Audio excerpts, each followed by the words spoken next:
Mes chers frères et sœurs en Christ à travers le monde, c'est une immense joie, c'est un très grand plaisir par la grâce de Dieu de lancer en cette soirée du jeudi 12 octobre de l'an de grâce 2023 une série spéciale de dénonciations ou d'exposés des terribles mensonges, des terribles abominations, des extorsions ou escroqueries financières, outre les hérésies anti-bibliques, anti-scripturales de cette abominable secte de VOULU International, en français la Voix internationale, où j'ai passé environ 25 ans.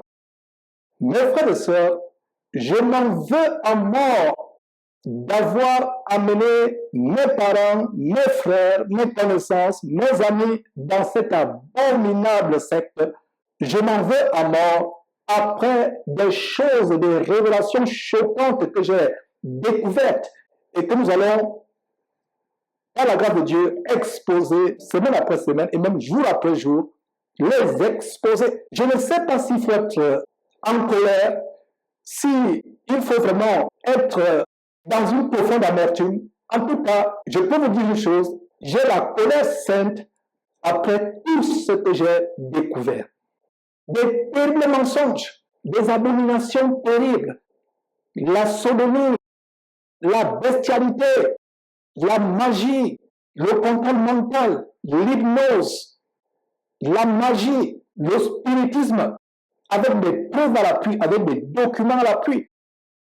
Victor Powell, qui a fondé ce ministère en prétendant, en proclamant haut et fort que c'est Dieu qui lui a directement donné ces révélations. Or, il a passé le temps à plagier les évangélistes de son époque. Nous allons commencer aujourd'hui en exposant le mensonge sur les causes du décès de Victor Powell. Voilà le premier mensonge que nous allons exposer aujourd'hui, les causes du décès de Victor Powell qui sont restées cachées. En passant, il est né le 31 décembre 1916 et est décédé le 20 mai 1985 à l'âge de 68 ans. Selon les communiqués des dirigeants du ministère de la Voix, Victor Powell serait mort dans son sommeil de manière paisible. Ce que je viens de découvrir me laisse sans voix et vous allez comprendre pourquoi. À la grâce de Dieu, je viens d'obtenir le certificat de décès de Victor Powell, le fondateur de cette abominable secte évangélico-pentecôtiste. Ce certificat délivré par le ministre de la Santé de l'État du Ohio. Ce que vous êtes sur le point de suivre va choquer les adeptes du ministère de la Voix internationale. Les gens vont dire, mais Georges, quelle est l'utilité de déterrer le certificat de décès de quelqu'un qui est mort il y a 38 ans? Quelle est l'utilité? Vous allez comprendre l'utilité. En sculptant ce certificat que je viens d'obtenir par la grâce de Dieu, délivré, comme je l'ai dit, par le ministère de la Santé et des Statistiques Vitales de l'État du Ohio, en sculptant ce certificat, nous découvrons la véritable cause du décès de Victor Powell. Donc, nous avons été grossièrement mentis toutes ces années et ça me choque. C'est à cause vraiment de mon intelligence renouvelée, remplie d'amour, que je ne suis pas en haine contre ce ministère. Savoir que nous avons été mentis. Et vous allez comprendre pourquoi les causes du décès devaient être cachées. Nous avons été choqués. Le certificat décerné par le ministère, voilà, vous pouvez voir, certificat de décès. Lisez très bien et vous pouvez vous-même agrandir votre vidéo pour bien voir, pour savoir comment nous vous racontons pas les histoires. Regardez vous-même au bas de ce certificat la cause du décès de Victor Powell. Beaucoup d'entre vous ne comprennent pas encore quelle est l'importance d'exhumer, de déterrer le certificat de décès de Victor Powell après 38 ans. Mais vous allez comprendre. Et cela a trait aux doctrines que Victor Powell propageait. Pour Victor Powell, qui propageait l'évangile diabolique de la cabale juive, de la loi d'attraction, de la loi de la croyance, Toi est égal à recevoir. Pour lui, être malade, c'était le signe qu'on manquait de foi, c'était le signe qu'on était en communion rompue avec Dieu. Pour lui, une personne qui tombait malade, c'était la manifestation de la croyance négative, du doute, de la peur et des inquiétudes. Victor Powell enseignait qu'une personne tombe malade parce qu'elle manque de foi, parce qu'elle vit dans le doute, la peur et les inquiétudes, et que c'est la manifestation soit d'une communion rompue avec Dieu, soit d'une vie remplie de doutes, de peur, d'inquiétude, de soucis, d'anxiété.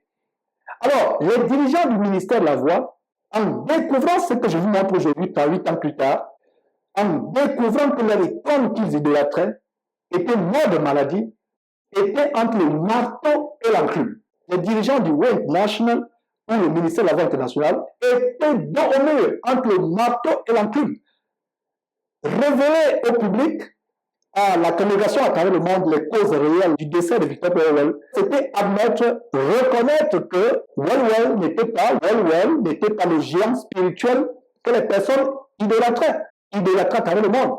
C'était aussi admettre que les enseignements sur la loi de la croyance étaient faux, puisque lui-même est mort. Alors, qu'est-ce qu'on peut voir? Nous pouvons voir qu'il est mort de cancer du foie et de cancer des yeux. Du cancer du foie et du cancer des yeux. Justement, au bas de ce document, qu'est-ce que vous pouvez voir? Je traduis de l'anglais. Il est mort de la mélanome métastatique du foie, mélanome métastatique du foie et de la mélanome oculaire.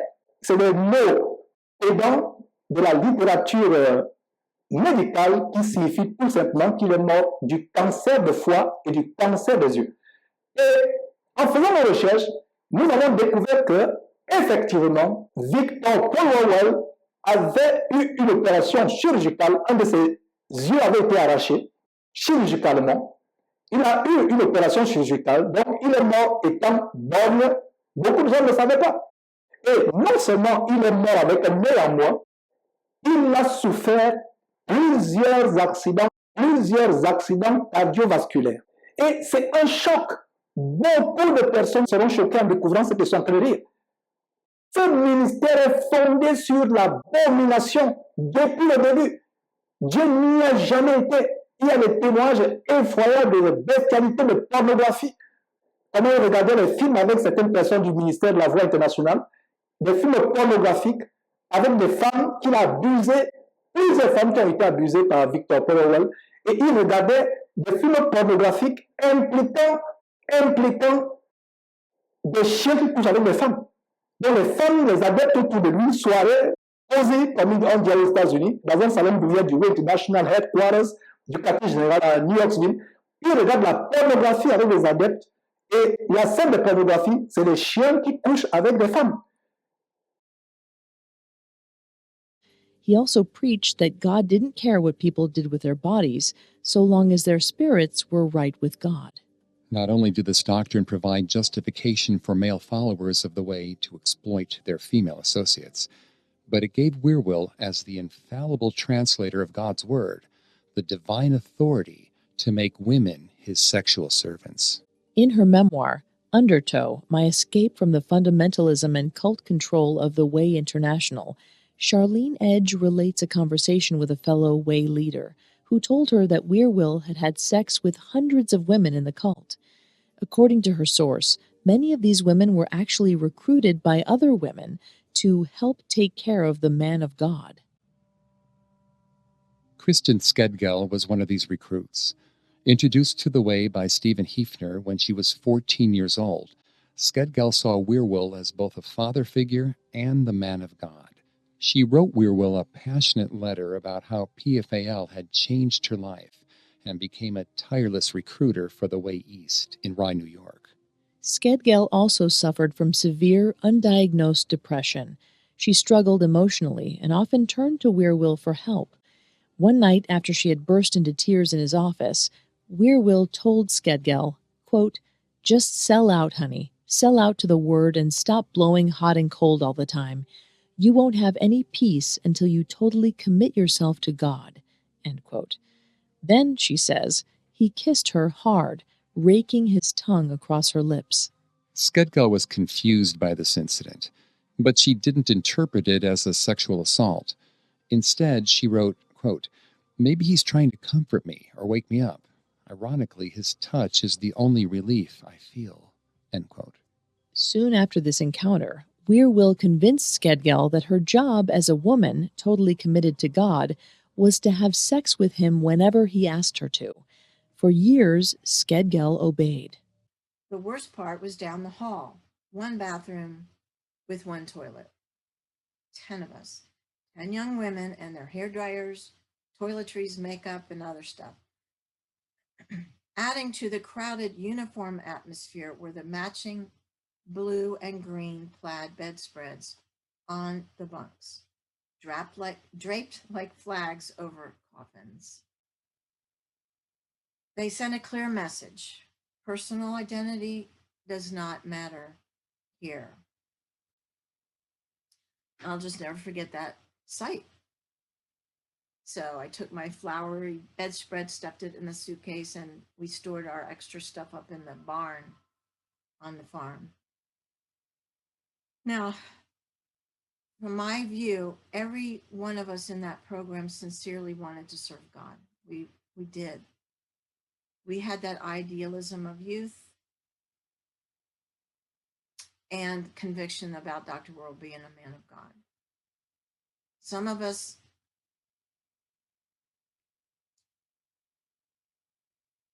became distracted, as I said, from another deeper layer of activity that was going on at the time. And I get to this in my book near the end of the story, where I really found out about it, and that was Dr. World's alleged sex ring, a little harem going on behind the scenes. I've since found out some of those women, my friends, were involved with that. It was a seduction. It was posed as love. Do it with love. It's fine. God just wants you to do things like that with love. You hear about these things with other groups, and it goes on, unfortunately, because wherever there's an imbalance of power, what's possible abuse. Wherever there's an imbalance of power, whether it's a religious leader, political leader, business leader, we're hearing those stories more and more now in the news. Unfortunately, fortunately, we're hearing about it more, and it's getting attended to, and people are going to jail. But in that environment, I've come to find out that it was viewed as an honor to serve the man of God that way. And one woman I know wrote her memoir about that experience. Sadly, she wasn't the only one. Skedgal recalls an incident when, after having sex with Will, he presented her with a palette of turquoise rings and told her to choose one. Noticing there were several rings missing from the palette, Skedgal realized she was just one of many who had been rewarded for her service. As we've often discussed on this podcast, it's not unusual for male cult leaders to use their power to coerce others into having sex with them.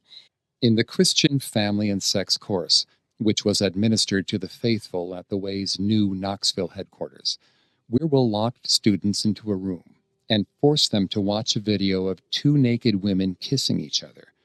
According to Edge, who felt terribly confused as to why they were watching this video, Will said, quote, "You got to see this stuff to heal homos like them," end quote.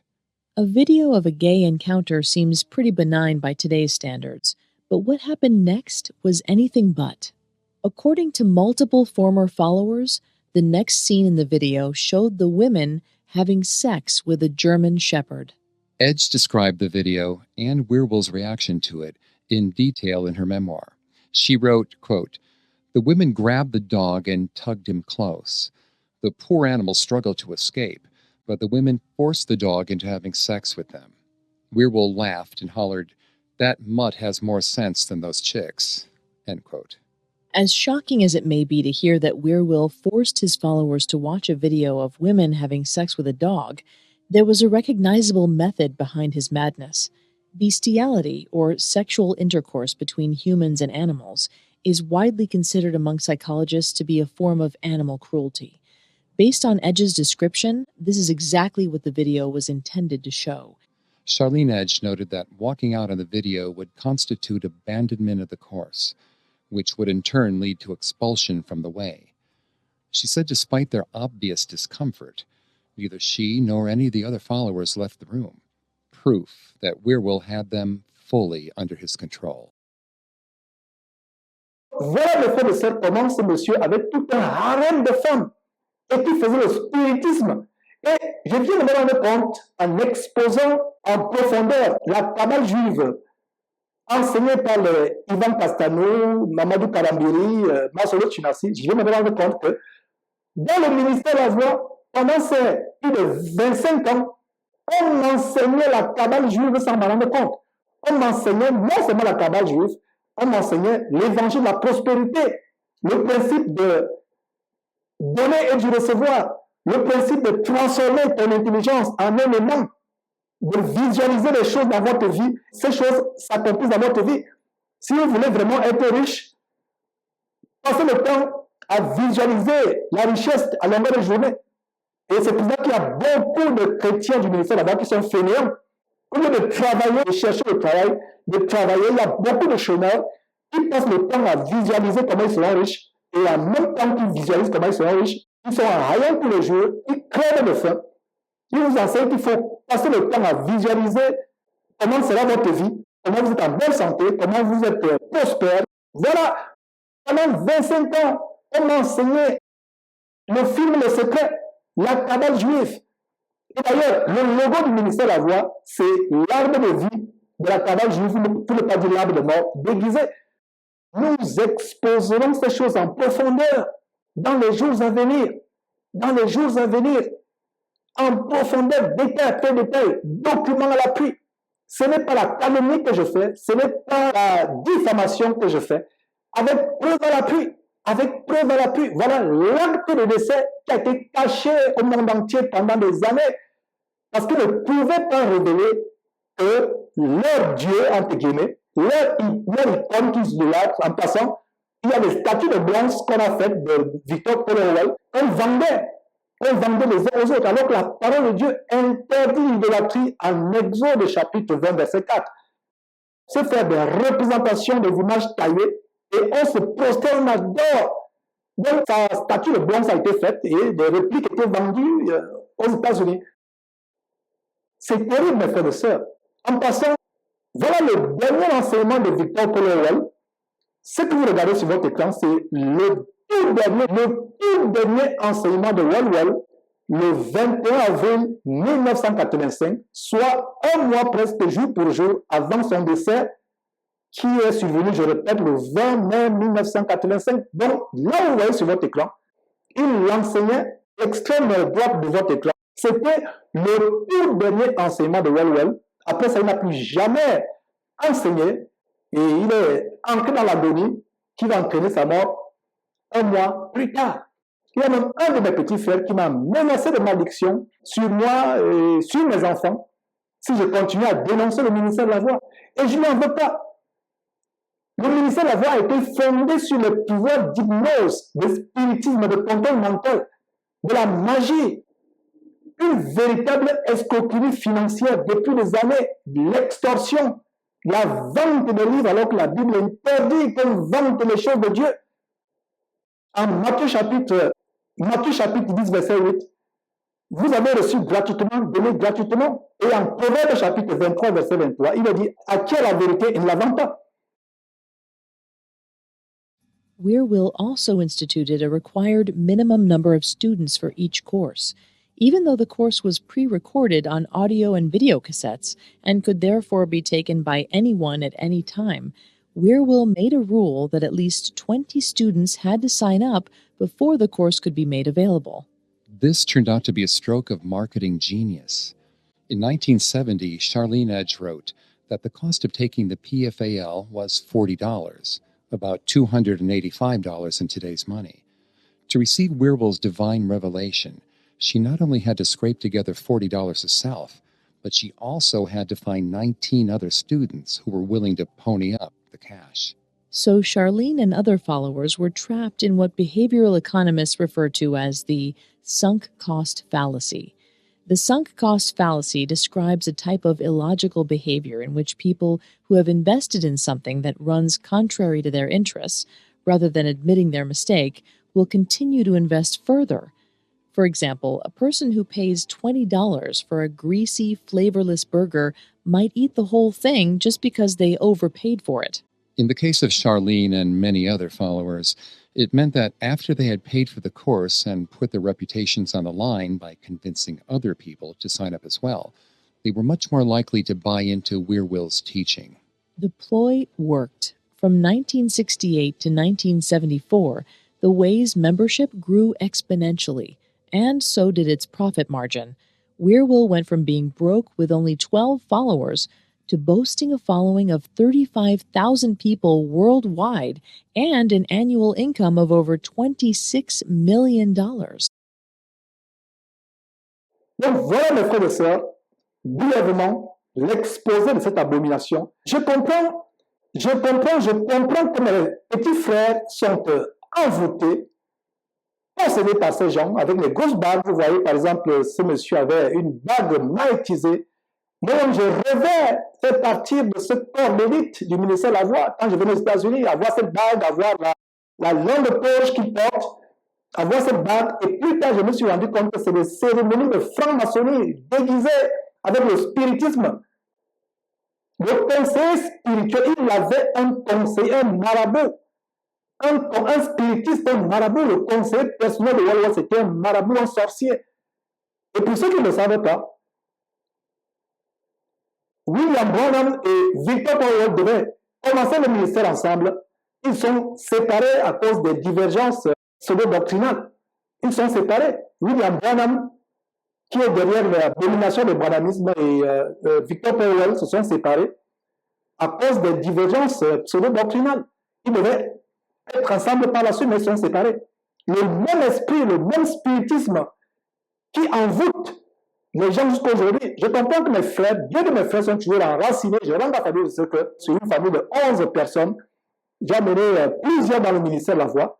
Il y a 3 qui sont déjà sortis. Ma petite sœur Nicole, mes 2 petits frères Jean-Jacques et Barnabé sont sortis. Il y a 2 qui sont enracinés dans ce ministère et qui ne veulent rien entendre. Ils confessent qu'ils vont mourir. Moi-même, j'avais confessé que je mourrais dans le ministère de la Voix. Personne ne m'enlèverait. Mais Dieu m'a ouvert les yeux. Et je me rends compte que ce n'est pas par hasard que Dieu a voulu que je m'établisse dans ce pays, afin que je voie moi-même de mes propres yeux.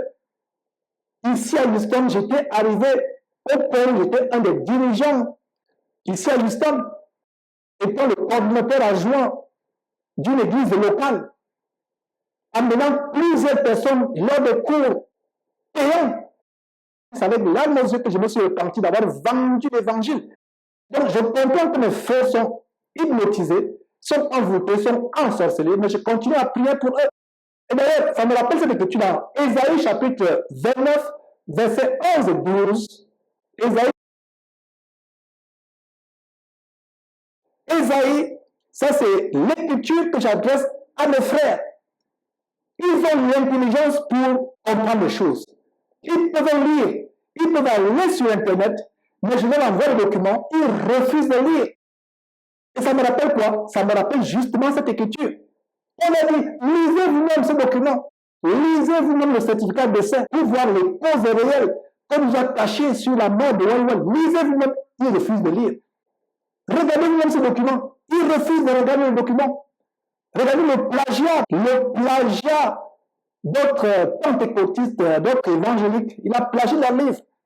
Et ça s'en est approprié en prétendant, en mentant aux gens que c'est Dieu directement qui lui a donné toutes ces révélations. Pourtant, il copiait des sections de livres, chapitre après chapitre. Donc, quand on envoie ça aux gens du ministère de la Voix, à mes propres petits frères, ils se réduisent. On a dit, lisez vous-même, regardez, ils refusent de lire. Ça me fait penser à quoi? À Ésaïe, chapitre 29, verset 11.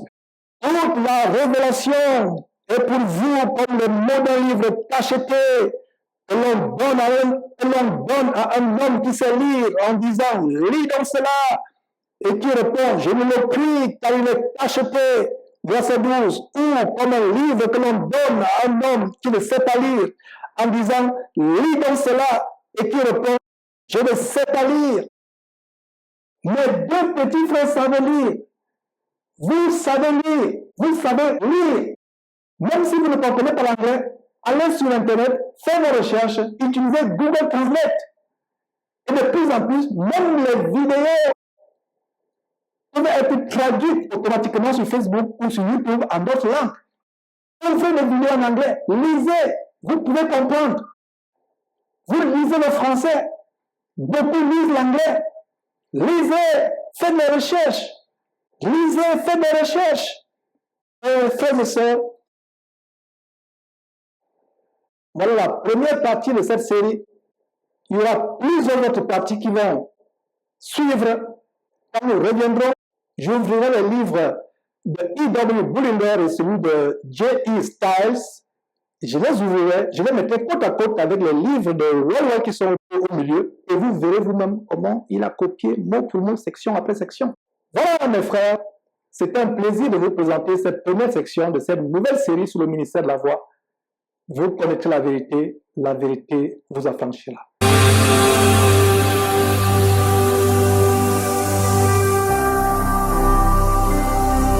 JesusChrist TV, vous connaîtrez la vérité et la vérité vous affranchira.